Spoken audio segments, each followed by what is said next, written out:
Hey everyone, welcome to We Know Reality TV. We are talking this week about Amazing Race Canada, season 11, episode 3. And I don't know, I completely forgot what country it was for a second there. That's the kind of week we're having. My name's Jessica Liese. I'm here to talk about everything that happened on this week's episode of Amazing Race Canada in Vancouver, British Columbia, a place that Amazing Race Canada is no stranger to, but I think we found a few things to enjoy this week about, we got to see Vancouver from a brand new angle and all of the surrounding townships. But of course, with me as always is a man who always knows exactly which lemonade treats which illness. Jess, don't get me started. Don't get me started about let's But no, I have a song for you, Jess. I want to sing to you before we start. Real Yay. quick. Okay, good. So Jess, this is about the podcast. Just to All be right. clear. All right. Jess, no one will ever take your place. So let's go out there and win this podcast. Let's go. How does one win the podcast? Well, I didn't want to say win the race. I'm not, I gotta mix it up a little bit. We're just gonna win it by being here. We're here to talk about this fun show, which, like you said, lots of cool locations, lots of stuff happening, lots of nerdy Amazing Race Canada silliness that I think they can only pull off. It was a fun week, Jess. It was a fun week.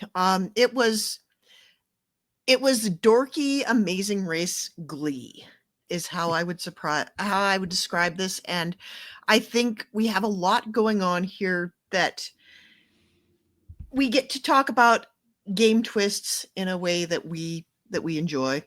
But I think we need to maybe go to the top story of the night. Some of the most puzzling express pass related strategy that I've ever seen on any iteration of The Amazing Race. We have Louis and Marie inexplicably deciding to give an express pass to a team the only team that has won a leg so far, thus bailing them out of a democratically decided U-turn and basically handing them yet another trip and $10,000. It was crazy. The weird thing is the way Jonathan explained it, I'm like, if you don't think about it that much, the logic makes sense. Now we're the only team with the express pass. Well, they were. I mean, they're not anymore. But why does that matter? It's not like immunity idols or something. It's like, no, you don't want that team to have an express pass. I mean, yes, Jess, they probably still survive, but I was just watching it, and you saw even Jesse and Jonathan, I think they came up with this. It's one of those plans you come up with where you're like, well, they'll never. It's like, it's like Eric giving away the immunity in Survivor. It's like those plans where you're like, this will never actually work, right? And I don't mean to pick too much on Louis and Marie, because again, I think their thought was they did do something that we like to talk about, which is they just got rid of that thing. Yeah. They didn't wait till the end of episode 4. They didn't do all the, which we actually saw this week, the you owe me if you do this and all that. Right. They just were like, get rid of it.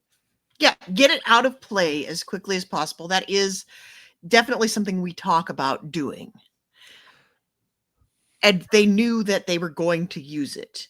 And I think maybe it's like having a known rather than an unknown. Yeah, known unknown, where it's like we could give it to somebody who then might be in the back of the pack next to us, and then they use it and we don't use ours and we get eliminated, Yeah, because for example, like the worst move, I mean, this was questionable strategy for sure, but the worst move in this particular results-based week would have been to give it to the Short Kings, who then would have beaten them. I mean, I would have been happy. I mean, nothing against Louis and Marie, but I really like the Short Kings. I was sad they got eliminated. But if they had done that, they probably, even with their express pass, they would have gone home. So there were worse things they could have done. But yeah, the giving it to the team, because when teams have express passes, they all often get U-turned. That's because people think of it like, well, they've got an express pass, we're going to make them use it.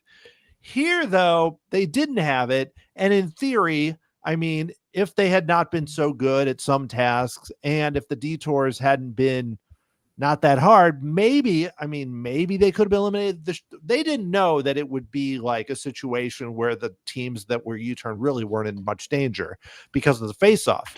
But I know I'm jumping ahead. But in theory, you do there, if you give that to them, they're not going home. And I guess it didn't bother them. I don't know. Yeah, I'm not sure. I think this decision doesn't seem as completely out in left field as it would have had we not seen them also use their own express pass in a completely inexplicable way. But I guess they use it much the same way we saw the Short Kings use theirs last week, where it's like, we are far behind, we need to make up time however we can, so we're just going to use it on the very next task and hope we can jump ahead. And it turns out that they really, if they had used it any other way, maybe, this is results oriented thinking, but I don't think they would have been here either. Yeah, it's weird because I thought there would be a roadblock after the detours. So my first thought was don't use it in the sponsorship task. That's not going to be the long one. And even last week was also, last week actually made a little more sense because the Smurfs took so long to find. But still, twice in a row, yeah, I think if you're just looking strategically, like we talked about, even with what happened with Brendan, and his decision with the shoes, on paper, both weeks what they did was wrong, but in a weird way, both times they probably survived the Short Kings and Louis and Marie because of it, because the detour, despite, just being such a giant antique mall, was not super hard. So in theory, even though it looked like they couldn't find it forever, it probably only took them 15, 20 minutes. And some teams did struggle a bit with the important message of eye exam, really, really complicated message they wanted to give out there, these spec savers. But I know I'm jumping around, but yeah, I don't know. I mean, it's weird because I think they should have used it. I thought, like last week, use it in the bigger task, but who knows how long. The way things are going, some of these detours have been quite quick. Yeah, it's almost backward. Like, you would typically think that the marquee tasks would be the hard ones, but in practice that hasn't always been the case. It's been like some random route info task where they have to memorize some long poem / song / I don't even know what that was, or where they have to do a puzzle or locate a Smurf. It seems like those are, but that's been Canada since season 1. I mean, one of the most classic moments of Amazing Race Canada was around one of these route info tasks where it should have been something like quick and easy, and then it ends up people are digging around in lentils for 4 hours. Yeah, and they tried to recreate it, and everybody was like, "Yeah, this isn't that bad." Yeah. Well, it wasn't lentils. It was. That's right. I don't know what the hell it was. It was oatmeal or something. It was like, this time it's different. It's like, yeah, it's easier. But yeah, because really, if you really want to look at it on paper, I mean, they didn't know that Marie was going to keep saying the wrong line over and over. And even when they're looking at the paper, still saying the wrong line. And Louis was just like, oh my gosh, he couldn't take it anymore. But that would have been the one to use the express pass on. But again, that's kind of like last week with the lassoing. I mean, it's like you can't really know until it's too late that this was the one. And I appreciate, again, though, they did the same thing the Short Kings did, where they didn't hesitate. And nobody just used the express pass to get first. Well, I know it actually happened this week, but they didn't use it just to get first. They weren't really trying to get first. I wonder, though, I mean, Jesse and Jonathan, I know they're excited they won the leg and survived, but part of them's got to be like, man, we should have hung on to that. We shouldn't have used it. I mean, they don't seem like that type of racer, but I could see people, but again, also too, if they don't want people to know they have it for the future double pass or whatever they end up, what all those weird twists they have. They want people to not think of them as being as strong, which of course also failed finishing first again. But hey, they're winning $10,000 every time. If I got first, I won a trip in $10,000, I'm doing it every time. I don't really care, Jess. Yeah, like who even cares what happens at the end of the race? Look at all those trips. I'm just going to take a year off and go on trips. Basically, yeah. I mean, they give them the trip around the world. You're like, yeah, we don't know if we can fit that in. We got too many other things going on. Yeah, I mean, I'm gonna have to start like I did with the Marshalls gift card, start tallying how much money they have, because at the end of the race, it could be like one of those weird things where it's like, we talked about this last week. I don't mean to keep repeating, but where they win $150,000 from the legs and then win another 250, and then they, oh my gosh, somebody else is going to win a leg, Jess. I can feel it next week, You think maybe the next week week? after. All right, well, we'll find out.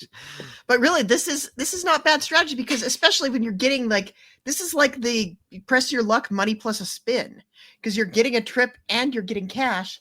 So it's like, yeah, you could take a year off from work because you're having your accommodations paid for by Expedia, and then they're also giving you money to spend on the trip. That's like, you could certainly support yourself for a whole year, like just going on these Expedia trips. Yeah. Especially So, if they pay you in points like they do here. right. So you could even, because they, like in the US, they'll say you get points for a trip to Thailand. And I want to be like, yeah, but could I go on like 4 trips with those points that are like to New York or to, Yeah. Toronto or Could I wherever? just Yes. could I just go to Branson 23 times? Oh no, don't make me do that, Jess. Don't. I've been there enough. It's only a 4-hour drive. I I can't do it know. anymore, So, but really there's just a lot going on. But I don't know, I guess, should we've hit some of the big ones. Should we go through some of the tasks now? Are we ready for this? Yeah, well, let's go up to the top of the leg, because I think we want to start off by complaining. I'm going to start off by complaining, because I think there was, I would say, 15 minutes of this episode, fully 15 minutes of it, was nobody getting out in front of anybody, because they kept bunching everybody together. Like, first we got our sign up board for the flights, and then we get the U-turn vote, which should have been, when they get to the U-turn vote board, this should have been like a sort of a drama filled thing, like you show up at the board and you've been voted for, or they do it before the leg starts or something. But no, they gather everybody together exactly like they do on the US version, so we can confront our accusers here. And that felt like everything that happened before that really didn't matter at all. Yeah, I mean, they had to, they had to do the thing where they got the words off, 2 different Chevys mentioned by John in a span of 30 seconds, Jess. I mean, this is like a sponsor heavy week, I gotta say. Yeah. But, here's my thought. And I know the show loves the strategy. They love the airport shots of Evie and Blake, who, hey, kudos to them for reining everybody together and having nobody. And even Ika and Dimitri looked at it and were like, we want to vote out them, but nobody's doing it. But regardless, all of that, to me, I'm like, I think it's more dramatic if the teams, like, US does this too. You turn ahead, you turn vote ahead. What if they don't tell them? What if, like, they get there and they spread them out? Teams, like, I think this is kind of like they did in Australia, where it wasn't as obvious, but teams vote somehow where they don't get to consult with the other teams. Because what happens, this happened in the US, what happens when you have the time to consult with other teams is everybody gangs up on a couple. There's no drama about the vote. I mean, yes, Jesse and Jonathan had the Short Kings vote, but there was really no drama about who people voted for. And I don't want people screaming at each other, but I do feel like allowing the teams to really talk kind of saps some of the energy from the U-turn. Do you agree? I agree. Mm. It really, like, as soon as you throw a name out there, and we saw this happen, Ike and Dimitri are like, throw out a name, tell us who you want to vote for, and they just threw a name out, and then all of a sudden, like, that was the name in the zeitgeist. It's the same thing like those early episodes of Survivor, where once your name is out there, it's out there. And I think Jesse and Jonathan did something strategically very interesting despite all of this, because I think it's interesting to me that they threw out a name and then they basically threw their vote away. They voted for a team that they knew nobody else was voting for, because everybody was either voting for them or they're voting for Grace and Joe. And so at this point, they're not going to risk pissing off Grace and Joe, even though they're the ones that kind of nominated them to be voted. They didn't vote for them. And of course, they can't vote for themselves. So they really managed to sidestep some of that drama pretty neatly. But I want to know, Dan, common U-turn wisdom. If you're going to U-turn a team without like a democratic process here, if you're just going to one-sidedly make a dictator move and U-turn a team, common wisdom says you want to U-turn a team that you're pretty sure you're not going to see again. Like this is a team that you can knock out by U-turning them so you don't have to face their wrath later. On the democratic U-turn, does it behoove you to maybe try to rally the votes around a team like the Short Kings that are in the back of the pack that might not be strong enough to overcome it? Yeah, I actually think that's really interesting because especially if I mean, this season's been a little weird because you've had some teams that finish higher and then they finish lower the next one or whatever, like Lacey and Celia or even Nippy and Magoo kind of been up and down. So the way to think about it is it's almost like, again, to talk about Survivor, you've got these powerful players and then you got all these other people that don't really work together and this hardly ever works, but they all come together. And here you might say, okay, who are the teams that aren't as connected or that have finished lower? And we could just say, hey, we're all fighting for the end here. We're fighting for last every time. Why don't the 3 or 4 of us, we only need 3 of us probably. Why don't, we're not Jesse and Jonathan. Okay. They're going to get their vote, but let the second one be a weaker team. But I think the danger is teams are too worried that it'll flip back on them.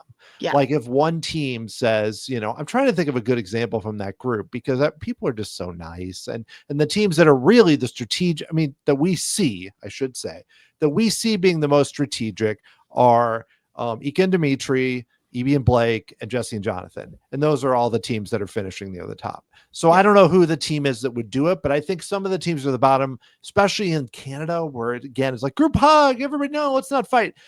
You don't want it to flip on you where you say, why don't we take out this team? And everybody's like, hey, why don't we just take out you? It's like, oh, yeah, that's not what I wanted. So that I think is a danger, but I think strategically it makes sense. Personally, especially those early in the race, this isn't like when there's 6 teams.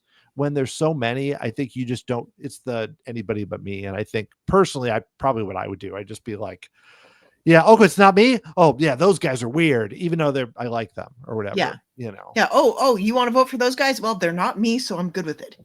Yeah. I hate the placement of this because again, I think also whether or not I U-turn someone is going to be kind of based on what I think the task is too. Like if I have the option to vote somebody into a U-turn or to U-turn somebody myself, I would want to know what the tasks are. Like, tell me what the detour is, and then I will decide, oh, if the detour is, perform a song or do a dance, oh, here's a team that has no rhythm. I'm going to vote them into the U-turn because they're not going to be good at it. Or, it could be a 5-hole situation where like a team does something for a living. I'm not going to vote to U-turn that team and like, they're basically going to fly through one of the tasks anyway. It seems to me like I want this task to be like, let's open the detour clue. Let's find out what the detour is. Then we vote people into the U-turn. And then everybody finishes a detour. At the end, you get to see who got U-turned because that's a U-turn. It's just a T if you don't do the task before you know. I think this leg had an issue too. I mean, I love the face-off. I thought that was some of the most entertaining stuff we had, but they don't like to have the face-off be the last thing, which is smart. Yeah, I don't like that either. Don't want, but I don't really like the U-turn to be the last thing either. And it was, but I think they're running into an issue where they're like, okay, we want to have this vote. We don't want to, we want to have the U-turn be a little later because they're thinking, teams to talk about it. There can be drama. They don't want it to just get knocked out early. But then they're kind of in this weird situation. It didn't really play out this way because these detours were near each other and pretty easy. So if the U-turn teams could do okay on the hockey, they were going to be fine because the face-off just took too long. So they were good. You saw how long it took where even Grace and Joe finished 5th and weren't particularly great from what we saw at the antique detour, but it was like, really, how long is it going to take? I mean, I know like 10, 15, 20 minutes, whatever. I know I'm jumping ahead, but I think this leg, I liked it. It was so packed with strategy and different things and silliness, but it doesn't make the U-turn work as well as it could. The U-turn was kind of ho-hum overall.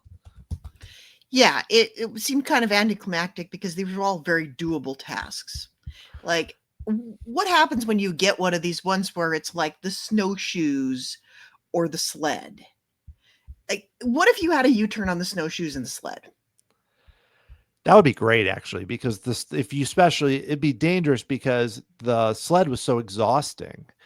And Right. then if teams get through that sled and don't know, I mean, they know they voted, but they don't know if they've been U-turned or not, and then have to go back and do the shoes. Or if they spent so much time on the shoes and got through it, like, okay, we're done, and then had to do the sled, this would be like Meltdown City, Jess. This would Oh be yeah. Like ridiculous. maybe it's a little too sadistic, honestly. Yeah, but I mean, later in the season, like maybe they would do it. I feel like so far this season, when there's a lot of teams, I mean, I know that they had a few physical tasks, but you're not really, the racers don't, I mean, they look tired, but, and I'm not saying I want them to be diabolical and like make these, but so far it doesn't seem like when you get to the detour and it's like, I got to memorize some drinks with some funny actors, or I have to find something in an antique mall. I'm like, I'm feeling pretty good about both of those. I mean, neither one is like dancing or pushing or snowshoes or something that could really kill your race. These don't feel that way. No, they really. It seemed like it was surmountable.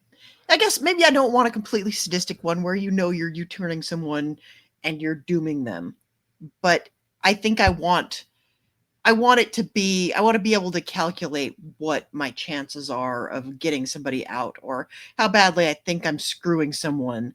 I want to know how badly I'm screwing someone before I screw them, right?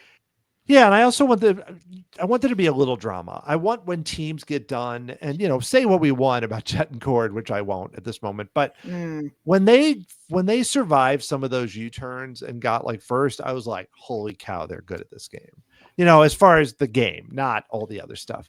But here, I mean, Jesse and Jonathan are great, but it didn't feel like as big of an achievement as it might if it was harder. That's yeah. that's kind of the way I look at it. It's nothing against them. It's just that they could have made it a little harder, maybe. I don't know. It seemed too easy for the teams to survive, even though I didn't want either team to get eliminated. Really, there's no team that I'm like, oh, I want them eliminated. Well, It's a that's the small thing. problem with Amazing Race Canada. Mhm. You know, there's maybe been one team in Amazing Race Canada history that I've been not been sad to see go. Let's talk a little bit. I want to go back to right after we do our U-turn vote. We have this task. Like, I want to know exactly how stoned the people were who came up with this serenading thing. Whose idea was this? How high were they? Because it's, or did they ask Chat GPT?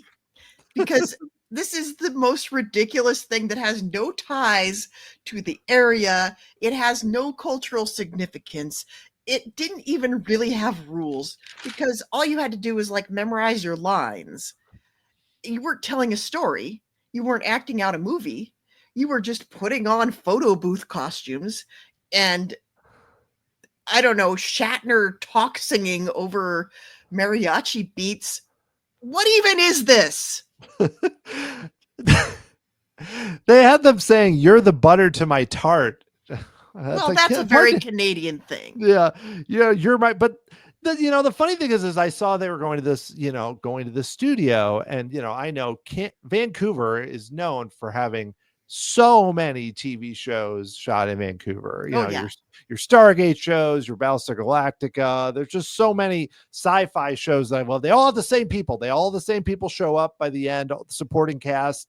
But here I looked it up, and this Martini Studios is they recreate like a New York backdrop is what they're known for on their website, and they've had a lot of Hallmark movies. They've had a few other Mm. things. Netflix apparently works with them a lot, but it's a lot of that, like cityscapes like that.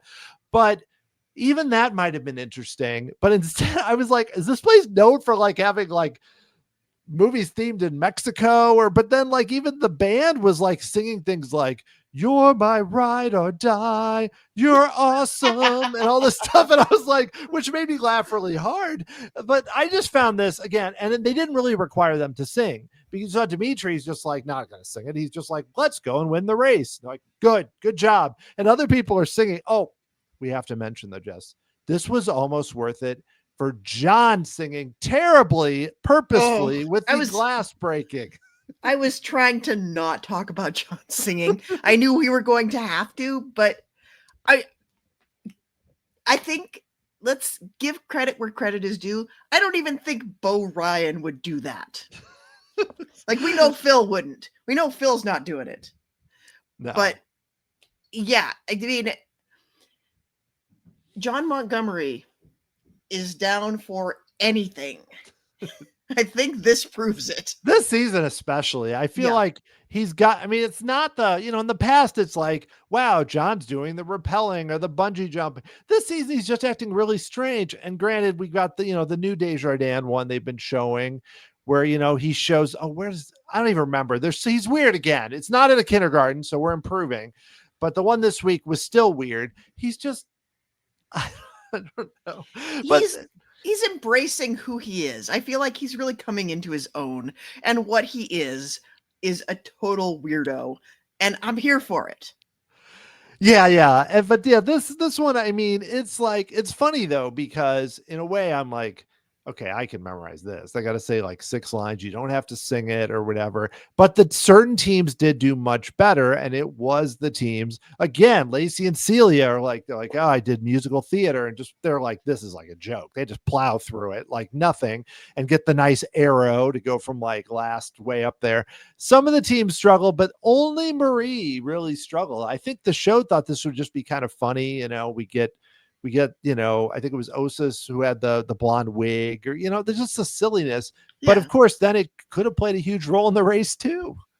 It seems like I think it's one of those tasks where they didn't think anybody was going to have trouble with it. And then when somebody did, and it turned out to affect the outcome of the race, that was just kind of like gravy. Yeah, I mean, you have the teams. This kind of reminds me a little bit of the one where John like quizzed the teams, like the Newlywed Game. Oh, yes. This is like on that where they have to sing, and also it's a little weird. You got brother and sister singing to each other. Another one. I mean, nothing was that bad, but it's like you're my best friend and all this stuff. And I don't know. I think it was just to see how weird all the people would go. Some of them weirder than others, for sure. Yeah, and there was really the only thing you had to do to pass the task was to memorize the words. And within that arena, you could do kind of whatever you wanted. It looked like maybe you had to have a certain minimum number of pieces of flair on your body, but it really didn't feel like we were judging on presentation at all. Now, Jesse interrupted the backup band, and that got them defeated there the first time, I guess. Yes. But you can't do that. They've got important things to say, like "You're my ride or die" and stuff, or "You're really awesome." That was the other one. They're like, "You're really awesome," which I should not be singing. I don't know why I'm singing so much. I would be like the one that they played the fake like broken glass when I sang or something. Dan, you're singing more than any racer actually sang. Yeah, especially certain ones who just like, yeah, no, I just like, Joe's just like, I got to talk through this. Joe wasn't sure, Jess. He thinks that he didn't do any musical theater when he grew up, but he wasn't sure.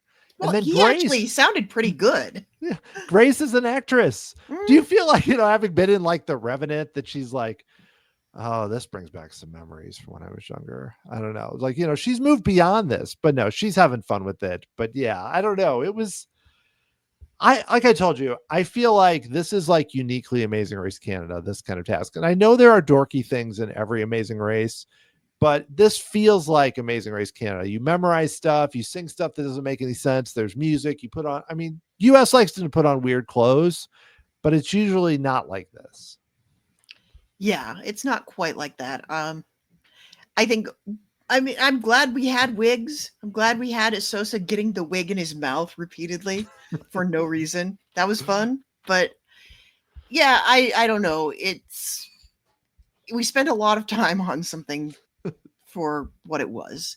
But then we get to go to a face off, and I was waiting. I was waiting and waiting, Dan. Nobody scored a goal in the 5-hole. What are we even here for? Most of the goalies were really terrible. I got to tell you, there's Marie and Nippy and a few of them just letting up goals left and right. I don't know, but yeah, no 5-hole, no reference to that. But I don't know. I mean, John called the face-off Canada's favorite challenge. I mean, I guess on the show. They're not going to say my favorite challenge is the Detour or something. So, Yeah. but I thought this was fun because it's a little tricky with hockey because a lot of people, and there were some here, can't skate. But in Canada, your odds are better that most can, Yeah. just because they play it more. But there were a few, a few that were really bad. Osis and Sosa, for example. And the goalies don't have to skate; they just got to, it's Right. fine. But I don't know. I felt like this, even some of the people that were better at hockey in this short little shoot 3 shots thing didn't always do that well. Yeah. And it's it's funny, like, I think some of the goalies had this idea that all they gotta do is, like, just spread their pads out across the entire bottom of the net, forgetting that the puck can go up in the air. Yeah, I saw that. There were a few like that. And then you had though the some that stood straight up and everybody Yeah. just scored between their legs. That was the Marie situation there. But I mean, nobody, the funny thing is to me, I felt like Magoo was the best skater of Well, all of them. And obviously. he looked like a hockey player. Said he's never played ice hockey. I don't know, but he said ice. So I think maybe he's played roller hockey, but still overthought it and tried to do different moves. And then Louis says he plays hockey and fell down multiple times. But he did at the post. I think he was just nervous after their day. But yeah, everybody, I like this too, that it wasn't just the normal face off of team loses, figures it out, wins. Team loses. I mean, that happened a few times, but you had a few teams. Lacey and Celia lost several times. The Short Kings lost several times. It was a little different. It wasn't, Nippy and Magoo lost a few times. Some teams were good, but it was not the typical face off predictable route. Yeah, It where, kind of like, went all one over the place. team, you get defeated once and then you figure it out and you do it. Like, you had a little bit of up and down here. You had a team that could, like, come in cold and get it right away, but you had teams that kind of sat there for a little bit. And Louis and Marie finished last in it, and you gotta love it. They made him sit in the penalty box. I do I love mean, that's that. that's wonderful. 10 minutes in the penalty box, 10-minute majors. That's like a serious infraction, 10 minutes in hockey. That's not even just like a 5-minute one. That's like you're doing something bad to get 10 minutes, Jess. Yeah, I don't even know what you do to get 10 minutes. I used to. Now I'm like, well, it's more than a 5-minute major. What is it, 10-minute? What do you even call that? It's bad. It's bad, Jess. I used to watch more hockey, but have not as much lately. But still, regardless, I thought it was fun. Anything else on the face off or Yeah, Evie and Blake coming in saying they're good at everything and then immediately being terrible at hockey. That was kind of fun. Like, yeah, I don't know what it is about hockey being like the source of all Amazing Race irony forever. they did say though. I think it was after the fact, but they were Yeah. like, we're good at everything except this. Except Yes. this. But and they actually were more humble on the mat. They seemed happy to be sixth, which that was fun. I mean, again, Yeah. I didn't take their I do think they think they're really cool, but I don't think they think they're really cool and that everybody else is terrible. And that's the Yeah. kind of teams I don't like. Well, I that's don't. the difference between Amazing Race US and Amazing Race Canada. Amazing Race US, that team is like, we are going to crush all of you because we're better than you. And Amazing Race Canada is like, we think we're pretty cool. You're also cool. Yeah, we're better than you, but only by a little bit. Just Yeah. a little bit. And if we finish sixth, I think they were just so happy they didn't get U-turned and the face Yeah. off and everything. They were just like, we survived. But yeah, there were some fun moments again. I hate to say the fun moments are just people falling, but people not the Short Kings. Oh, I'm gonna miss them. I'm gonna miss I them. They love were them. so funny. And like we talked about, I didn't think they were going to win the race, especially after last week. I felt like we just kind of got an extra week out of them, but too bad. Yeah. Yeah, it was really, and what a way to go out too. Like it's hard to watch a team drop down that far and like keep making mistakes. And yeah, I think we're now up to the glasses puzzle. We got to talk about the glasses puzzle because Specsavers. yeah, Specsavers. We could talk about them because we are, we're not in Canada. I guess if we were in Canada, we'd probably go get our glasses there, Dan. Right? Maybe. I mean, what are they the equivalent of? I don't know if you have like Lens lens crafters. crafters. Yeah, Is that what they are? I was trying to think, yeah. I don't know. I didn't totally understand what the task. I mean, I understand they were trying to get it to say eye exam. I didn't really understand why some teams got it really fast and others did. Beyond the just telling the other teams, which we saw a little bit of. But I don't know if we need to talk about the whole um, teams helping each other and Grace really, making sure they knew and everything. But I mean, that was pretty typical. But that did come to play here a little more too. Yeah. Well, I mean, it kind of evens things up because you had RHAP and Dimitri helping them out to make sure that, like, and I get the impulse because now they're square. Now they don't owe them anything. And they don't have to worry about it coming back. Like, they knew they weren't in trouble. This is a good time to help another team because there's no downside to that. They know that they're not going to end up like, it's not the difference between this team going home and this team not going home. Ike and Dimitri are really interesting to me because, I mean, he's really strong, but I don't get the impression they're coming across as a strong team to other teams right now. But they just are really spot on with a lot of their reads of how, like with the U-turn vote, and even them, they wanted to vote for Jesse and Jonathan, but them saying, oh, we didn't want to vote for Grace and Joe because of the thing where they helped us. That's just really smart. And Yeah. they're hanging back. They don't seem to care that much if they win the legs. They're just kind of hanging back. And I don't know. I underestimated them a little bit before the season started. I think we're seeing them talk a lot about strategy. The show is showing them talk about it, which interests me a lot. I want to see where they go. Yeah. Yeah. Well, I mean, it's a Big Brother team, and Big Brother teams always have this reputation of like, we're going to come in and we're going to be very crafty because we know how to strategize. But usually what it means if you're a Big Brother team is that you're strong and you're used to being on television. And most of them do very well for those reasons. I don't think necessarily as much because they're going to bring Boston Rob level shenanigans to the gameplay.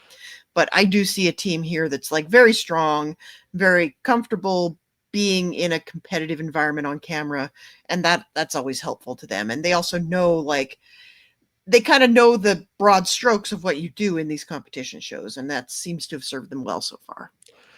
Yeah, and they're not trying to pull Kevin, who was very funny last season and very entertaining, but was trying to be, in my opinion, the star of the season. Yeah, he was trying to be Canadian Boston Rob. Yeah, and they seem like the approach they're taking seems to have a better chance of not, because once Kevin became front and center, he was like the new, any U-turn or anything came up, everybody's like, we want to go get that guy out of here. They don't have that problem right now, I don't think. Yeah, they're not really worried about it. Okay, so Louis and Marie burn their express pass on the eye test just to make up some time. And then you have Osis and Asosa yelling out, "We need an eye exam," as they are leaving in last place. And for a second, I'm like, wait, if anybody else was there, they're going to hear it. But I guess they could do that because there weren't any other teams there to pick up the answer. Yeah, I did notice when Grace and Joe were helping, were being helped by Ike and Dimitri, that it seemed like they were talking really loudly about the answer. And there were a lot of teams there at that time, so they didn't really show it. But I wonder if like one of the other teams, I forget, it was like the Rebecca Squared or Lacey and Celia. Thanks, Squared. John. Were there, but they might have been able to hear. But yeah, I mean, again, it's kind of like the Specsavers one, Jess. It's not the worst sponsorship thing we've seen. Not my favorite either. Just kind of like, okay, it was fine. It's no Papa Smurf though, but who is? Well, who is really? Well, should we do the detour then, which was the final task actually. No roadblock this week. Yeah, really the star of the episode was, and what I think it's interesting that this ends up being kind of the source of most of the action because these are on paper not terribly exciting detour options. They're things that we've seen 100 times. There's go in and find a thing based on a very vague clue, and then there's also go to a random person who's been handpicked by the race for this purpose and have them ask you for something, and then you have to go and remember what they told you to go get the thing that they need and bring it back to them. That's a very long-winded way to describe that. I'm sure there's a snappy way to describe these kinds of tasks, like restaurant order tasks. But I thought the cafe sounded cool. The idea is fun.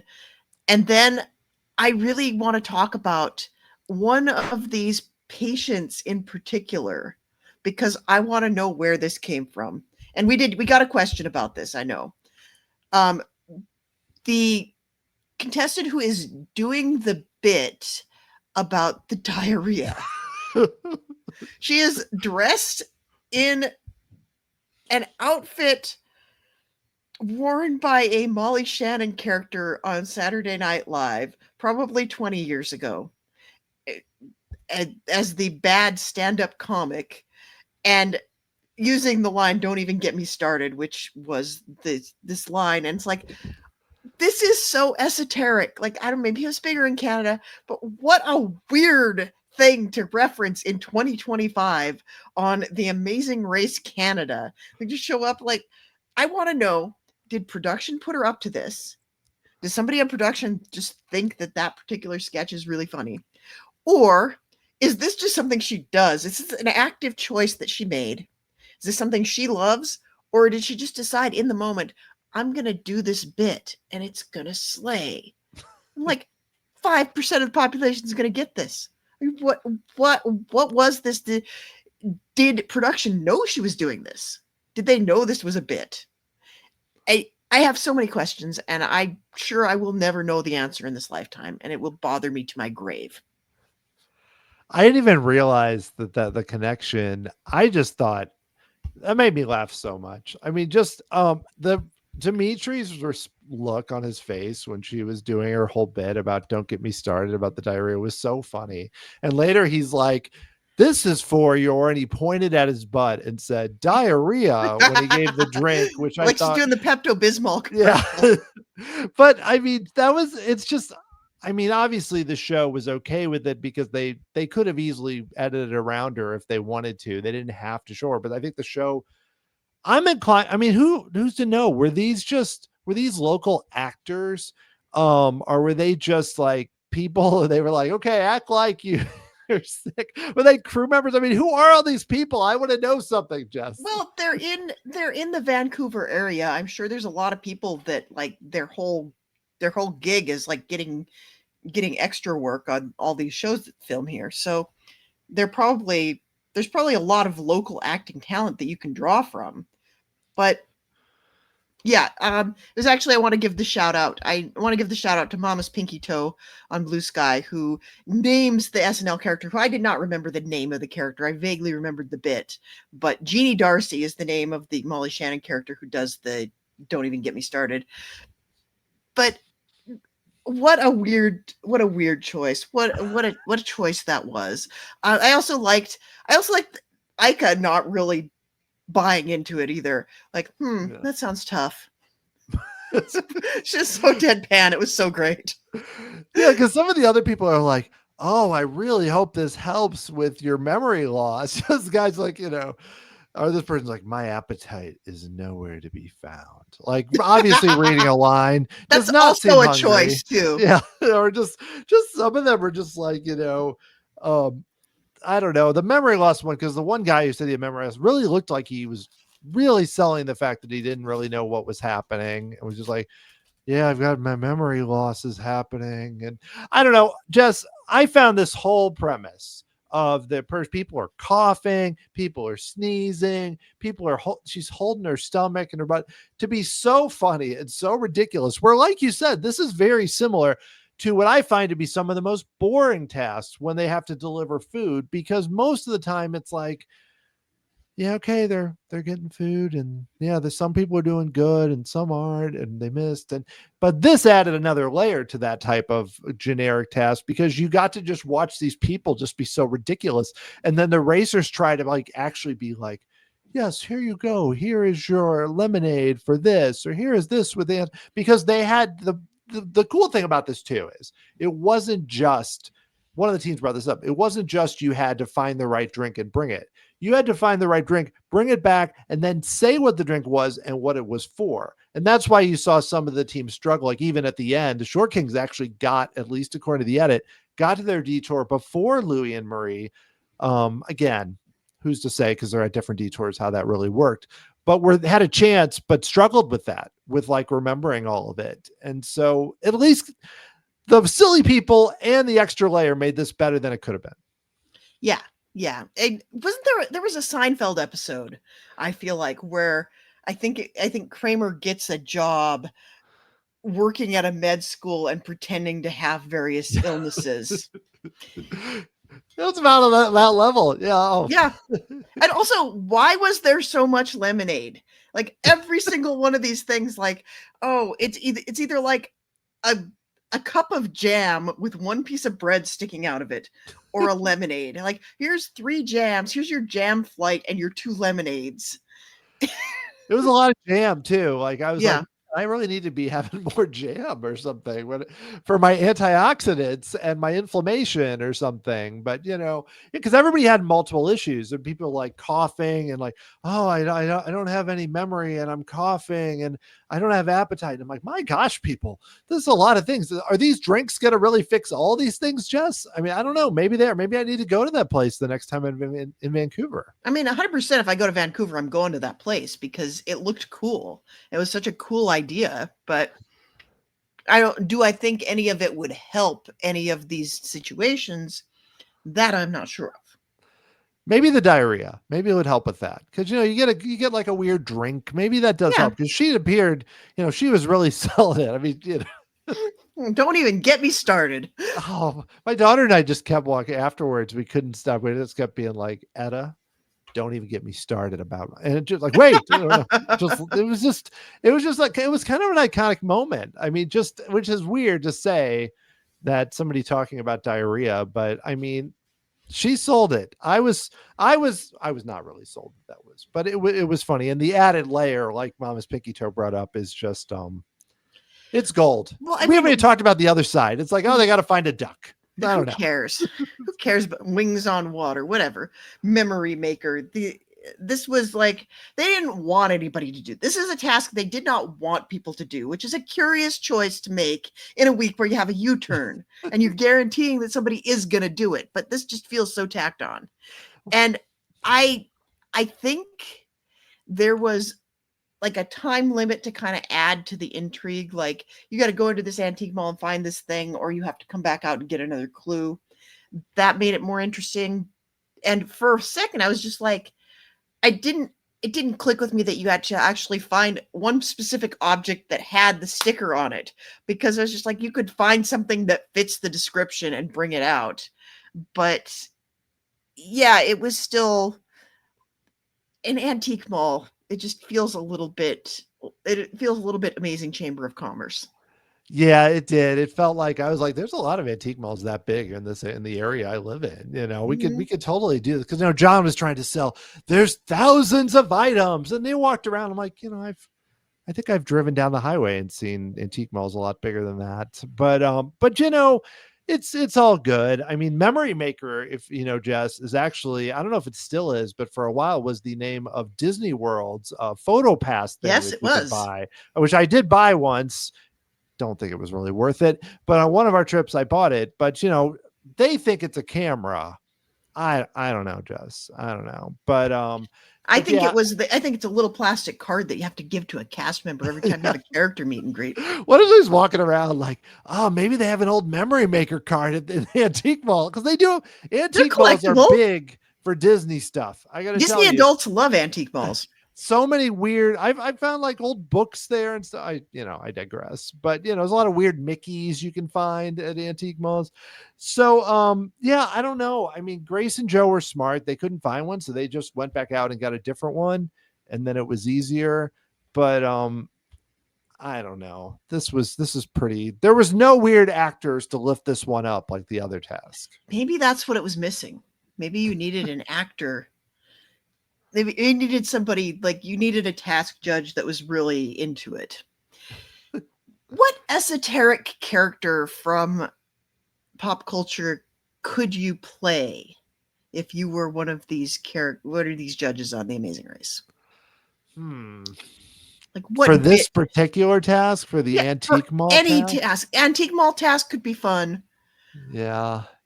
it's tricky because it has to be something pretty obscure. Yeah. Because I mean, you don't want it to be like, oh, he's trying to be Tom Cruise. I don't know why Yeah, that's the I don't first know. thing I You don't thought of, show up but to the antique mall trying to be Colonel Angus because people will get it. yeah, you got You to don't come up want with people to get it.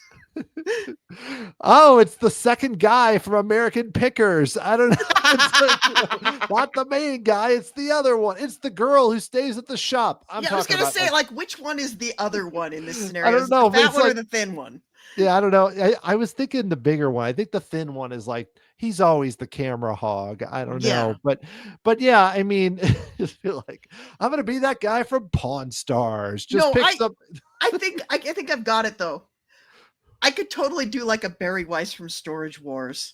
That would be I think that would be my obscure reference that I would do for the like the 3 people out there who would get it. You got to come up in like your weird bicycle and then fall over like Barry Yeah, would and do like or wear something. weird glasses With and glass. gloves with skeletons on them, and just like be there doing that, and with no comments, and just be like, "This is what I'm doing. I'm just being me." You know And then what? somebody out there is like, "Why are you doing a weird impression of Barry from Storage Wars?" You could just be the judge and just, I mean, this guy's kind of more annoying, but speaking of Storage Wars, and just when they get it right, go, yep. That's all Yep. you got to do. That's that they, it totally fits. But yes, we could go off on that tangent for a while. Yes. But I don't know. It was fine. It's like they got to have things that are kind of different and that are hard. That it's always for them. I think with like, especially with like this one where they have the U-turn vote, they're trying to make it take about the same amount of time. Yeah. So I mean, I know there are some that are ridiculously unbalanced, but here, given that they were not far apart geographically, there was nothing physical about either one. I mean, you had to carry over the drinks or whatever, but so it had to be like, okay, we think, what can we do with this antique mall that makes it? Because I have a feeling the other one came first. And then they're like, Mhm. okay, what do we do with this antique mall? Okay, let's give them a clue. Okay, we can't make it too hard, but it can't be too easy. It's like you can't just grab a camera because there's like 10 million cameras. It has to be a certain one. Yeah. Retro wheels. It could be any one of those little classic cars. I never really figured out what that was because no Yeah. one ever got that one right. But They were really overthinking these clues too. well, I love how Marie told Louis it's a duck. And I don't know if this was editing or whatever, because she told him it right away. And then you saw him wandering around going, I don't know what to find. I don't know what I'm doing. And after a while it was like, a duck. And he found it. And I was like, was that just weird editing? Or was this like, I don't know, was he just so frustrated by that point? I don't know. Yeah, it's hard to say if he like went in there confused and then she said it was a duck and he's like, "Oh, I will go find a duck." It's really hard to say. And the same thing, like there were a couple of moments where I think maybe I'm just jaded because my 10,000 hours of expertise is all around watching The Amazing Race. But there were a couple of moments this episode where the editing was trying to make me think one thing and I just could not put the disbelief on long enough to get it. And that was one of them. And the other one was at the end when you have the short kings driving up and they're like, "Oh, I don't think there's 9 cars there. Oh, I think I see Louis and Marie." That was clearly 80 yard in after the fact. There were nowhere near Louis and Marie at the moment. Well, they also could have said, I think I see Louis and Marie earlier in the leg. We don't Yeah. know. It could have They been when they showed up at Specsavers. We don't yeah, know. they could have said the words, "I think I see Louis and Marie," and then just like Frankenbited it together. This is the second week in a row that I feel like I have written in giant letters here on my notepad, fake editing. That's just what I write now when I'm trying to remember my notes. When we get to the end, the last 5 minutes, I just write fake editing. That's I don't almost know. have to In write. fairness, I fell for it last week. I did not fall for it this week. Now, this week, I felt like, again, it was a little trickier because they were at 2 different detours. So the show can do, it'd be different if they were both there or they weren't, but the show can do whatever they want there. And you did see Louis and Marie thought they were last. Like they couldn't believe it. They even said he walks up and Louis was like, well, we made it this far. This was fun. And then he told them they weren't eliminated. And they're both like, okay. At what I got to tell you, I've never heard before now of the Cultus Lake Adventure Park. Only has 2 coasters. Pretty, I looked it up. Yes, I did on the roller coaster Of course you database, the did. RCDB. But looked really That's the fun. thing. Looks really They look fun. cool. I want to go there. They don't have that many amusement parks like that in Vancouver. There's one other one I think has a few more, which I also just looked up. But they have John rode the Runaway Mine Train. I saw that. So it was kind of Western themed. It reminded me of like when you do Roller Coaster Tycoon, you can theme your park to the Old West. This was totally like that. So it was fun. Yeah, it had Silverwood vibes. Yes. Like Silver Dollar City vibes. Yeah. So it's cool. Yeah, they had one where it was like these wagons that went up in a circle like a Ferris wheel. Yeah, that looked cool. That was legitimately fun. Never ridden one of those, but I've seen them before. But yeah, so kind of a fun place. You know, like I said, John got to ride the roller coaster while he was trying to give the last team might be eliminated or may be eliminated. He said may and might, and I was fully primed for this to be non-elimination. I was very sad when it was not.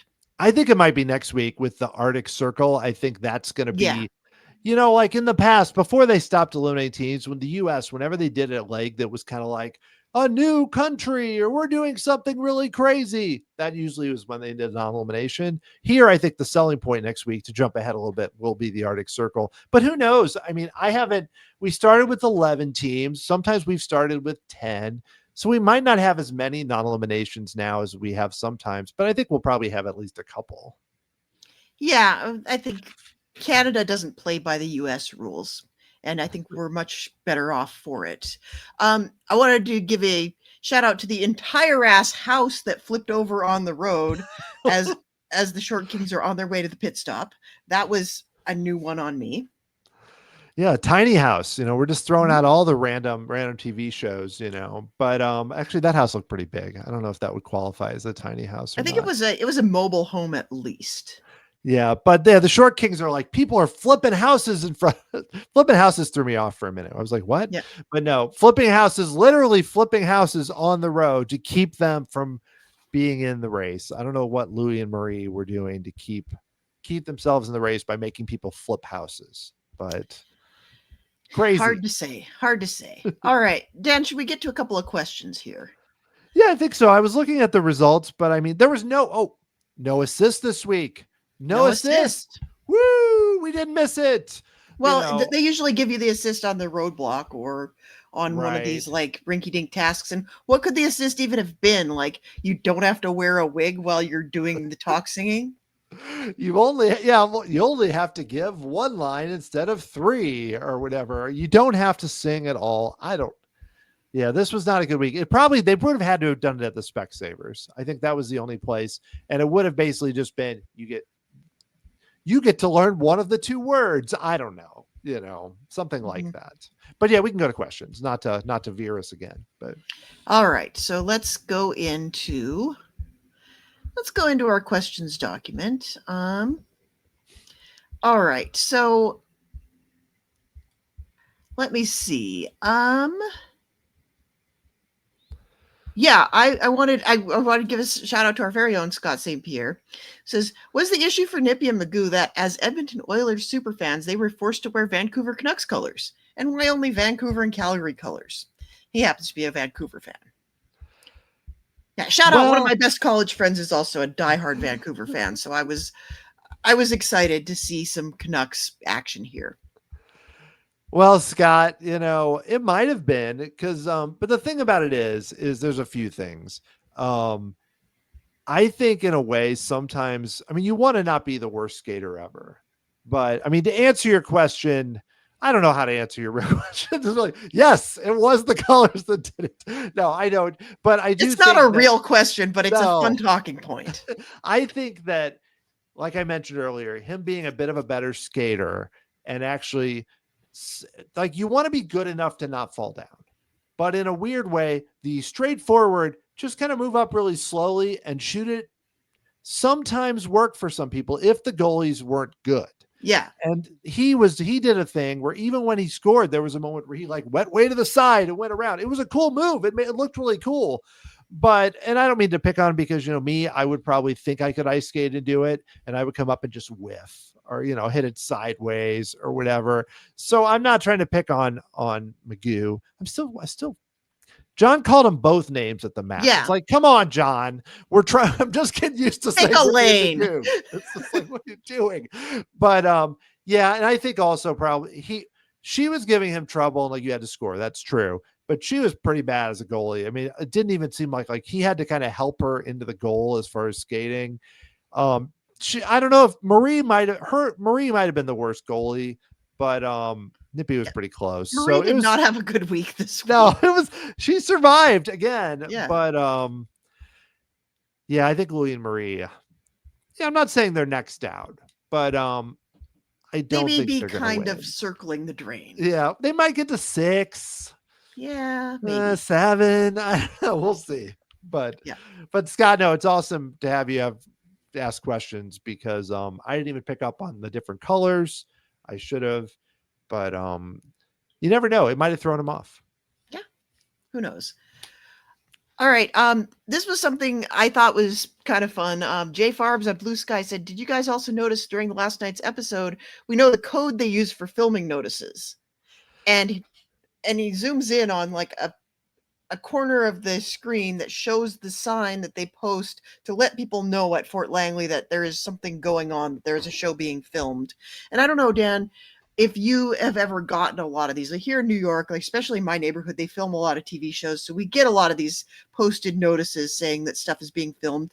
And a lot of times they don't tell you the name of the actual thing they're filming. They give you a code name. Like for instance, the Steven Spielberg West Side Story was a bunch of it was filmed up in our neighborhood, and all of the signs said they were filming San Juan Hill. And everyone saw Steven Spielberg there, and they were just like, I didn't know he was making a movie with that title. That's so interesting. I never saw him, but I saw a lot of like vintage cars parked on the Mhm. street and like old ads put up. And I'm like, well, I know it's some kind of period piece. But then I just Googled the name of it and it's like, oh, that's what they're calling West Side Story. Okay. Yeah, I mean, I know we've had some TV and movies filmed here, but not nearly on the level of like a New York or somewhere like, or even a Vancouver for that matter. Yeah. So I haven't seen much. I thought it was interesting here that they called it like marathon, and then it was like working title. Like, Yeah. like I was like, and then this was I forget which what task they were doing. If this was at the diarrhea task or if this was something else. I That's don't what know. we're calling it now. I'm trying That's to what we're remember. calling it. I want to look at the picture again just because I know it was Ika and Dimitri that were standing. Yes, it was. It was Yeah. at that test because I looked behind and it actually makes sense that it was them very happily in the picture reading the clue or the screenshot, but you see the little huts behind there. Mhm. So yeah, and it says, marathon parentheses working title. Yeah. So Or it's the same way. work a little harder with your titles here. Or I it's the guess they same didn't way want to when be too obvious. they used to do Cash Cab. They used to tell you it was a different show, and the show title they used to use was "Here Is New York." Which is not a great title. No, not a great title. And Like not unless you're E.B. White, I guess. But yeah, it sounds like it's introducing something that's very like this is New York or from like the 1920s or something. I don't know. But all right, let me ask you a question, okay. which I thought was interesting in terms of the leg design from Brandon on Facebook. Do you think the Specsavers challenge should have been after the detour? So basically, because of the U-turn, basically kind of what we were talking about. We didn't really talk specifically about moving that one. I thought maybe you should have another roadblock or something after. But would that have made sense? Would that have worked as the final thing before the pit stop? In a vacuum, when we are not sponsored by a company, I think it is. I think that's the right call to have a puzzle like that.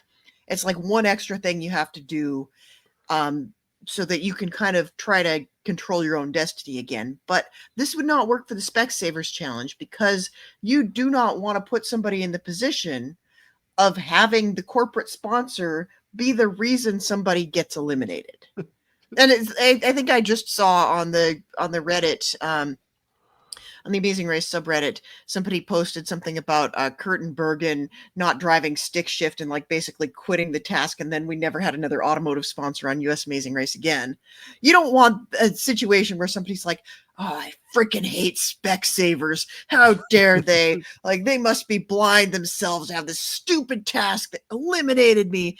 You don't want that. You don't want that to be the last image that people are left with. You want people to be excited about buying glasses. Well, yeah, and even Brendan and Sam last week. I mean, really, one of the main reasons they got eliminated was because they couldn't find Papa Smurf. But what people remember is the snowshoes Right. and that was a big thing. But they were near the front and went almost all the way to the back, and they don't want to get to the end, and be like, "Oh, the Smurfs! This is the worst, Papa Smurfs! F Yeah. you, F Papa you. Smurf." Or something. They get that figure and he just slams it down. Or I mean, you don't really see a lot of that Yeah, on like Amazing Race Canada just anyway. chucks it into the woods. Specsavers has like their like sample glasses and people just breaking I'm glasses and like switching to contacts for the rest of my life. F you, that's it. Specsavers. Yeah. So the show really doesn't, from my memory. I mean, there are some, like we've seen Final Task, that obviously the place, like your resort or whatever, is getting money, but the ones where it's like obviously a sponsorship task. Like you don't finish the leg by saying make a Subway sandwich or, Mm, or whatever. Usually those are right in the middle. I don't know why yeah. they always kind of it's almost like they want us to not forget about the sponsor. Obviously they They want want us to to remember remember. that they exist, but not why. Yeah. They don't want it to be like the leg starts off with the sponsor. We're all just like, oh, so they want us to do something first, and then they drop it in the middle. It's like a fine thing. They drop like this 5 minutes in the middle of the leg. Okay, then we do something else. So it's like we did it, we get our money, but it's not what the show's about. Some people might complain that it is, but they still mix it up enough, I think. Yeah, I think, and especially in something like Amazing Race Canada, that's very sponsor heavy. I think they do a good job of like sticking it somewhere where we're not going to be only thinking about that for the entire rest of the leg. They drop your tea in at the beginning, drop your Specsavers in the middle, bring us home with some Expedia. We're all good. And don't forget the Chevy trucks, Oh yes, the Chevy truck. John really sells those Chevy trucks though. He's just so excited, like the Silverado EV 520 or whatever it is. That's not a real car. Just, something like that. He's just always so pumped about it every time. But hey, that's why we've had 11 seasons. I mean, yes, part of it is how many viewers they get because the advertisers want to do it. And because you and I sell the shows so well to the many viewers, but also it's just they have sponsors. Without sponsors, they wouldn't have a show. Yeah. Yeah, it was great. Let's see. We got one more question, I think, before we close things out. Um, Ivan on Facebook says, so fitting they go to Vancouver the week my wife and I fly to Vancouver. So hope you're having a great trip, Ivan. That's great. My question was an incorrect guess on the medicine more detrimental than the riddle, even with knowing the riddle has a 10-minute limit? It's hard to say. They did make them walk kind of far, which I also think was trying to even it out. Um, the thing about the riddle, though, is you weren't really guessing. Like, this Mm-hmm. was not, because you have some task where it's like, okay, like, when like they'll have something where somebody wears the same mask or something. Those are Right. usually roadblocks, but they usually are like, okay, once you pick, you take them to this other guy. He tells you if it's right. Then you got to go back and start over. And those are usually roadblocks with lines or whatever. Yeah. But here, they didn't really seem to have any penalty. Like, I mean, this kind of answer his question apparently is yes. But the riddle had a 10-minute time limit, but it seemed like they could bring out anything and they're just going to say no, go back. Or Yeah. my impression was not that you can only make one guess. Right. Yeah, it was hard to tell like what exactly the downside would be because it kind of seemed like you weren't going to get it wrong. Yeah, for sure. And you just had to, if you didn't find it after 10 minutes, you couldn't spend the whole time, like, because I think the thought is, well, maybe we'd find it in 15 or something, but 10, I guess it's really just, it's kind of a way to manipulate it where they think, okay, most people are going to find it. Maybe you'll go twice, but it's not like I don't know. The 10-minute thing, just like you said earlier, it seemed like a bigger deal than it was, I think. Yeah, for sure. All right, Dan, I think that about brings us to the end of our program. Anything you want to tell the listeners about? The only thing actually I wanted to mention is, in the past years, Jess, we've mostly just done audio. So if you're somebody that is just listening to the podcast on Apple or Spotify or whatever, you might not even realize that we also are podcasts on YouTube. So if you want to see us on video, I should mention that these podcast episodes are going out on YouTube also. I mean, it's really exciting. You get to see me swing my arms around and all this stuff, and you Yes. don't get to see that in audio. So. Gaze upon our entrancing countenances, people. You can see my basement office. It's so exciting. Yeah, look at my incredibly messy bookshelves. It's wonderful. Well, it's funny, Dan, because I actually, this past season of US Amazing Race, I had the chance to talk to some of the racers, both in exit interviews and then at the finale party, and some of them called it my YouTube channel. They were like, "Oh yeah, we saw your YouTube channel," and like, I don't have a YouTube. I am a podcaster, but now apparently I am also a YouTuber. So we are YouTubers now. If you feel like watching us, if you respond better to being able to see us talking, you have that option. Yes. Yeah. I just thought about it because I was like, I never mentioned that. And granted, this podcast still works very well audio. We're not doing crazy visual stuff here with like YouTube effects and all that. It's just us talking, but just wanted to bring that up. But beyond that, no, Jess, I'm done with the heat here in St. Louis, but beyond that, I'm just enjoying watching the race and hanging out. Yeah. I mean, hard same. Just enjoying my last couple of weeks of summertime in the city, and then gonna spend the month of August up by the Canadian border, like gazing across longingly. May actually spend a couple days in Canada. Seems like that's the plan. So yeah, we're going to be trucking along for the whole rest of the summer with Canada's favorite summertime adventure. We love hearing from you. You can follow us on the social medias. I am Jess Liese at Blue Sky, like .bsky. How do we even do those? Jess Liese on Blue Sky. Yeah. Dan is at the Dan Heaton on Blue Sky. We love to hear from you there. You can also join our Facebook group. Amazing Race on RHAP is what you would search for, and you can also find it by going to robhasawebsite.com/tar group. Make sure you answer the questions when you apply to join the group, or I am going to reject you. You have been warned. So we would love to have you there. We have some great discussion threads there, and of course, during the regular US season, we talk about that as well. Thank you, of course, to Dan for joining me once again to talk all things Amazing Race Canada. Thank you to everybody behind the scenes who helps put this together. And of course, thanks to you, the listeners. And we will see you next week.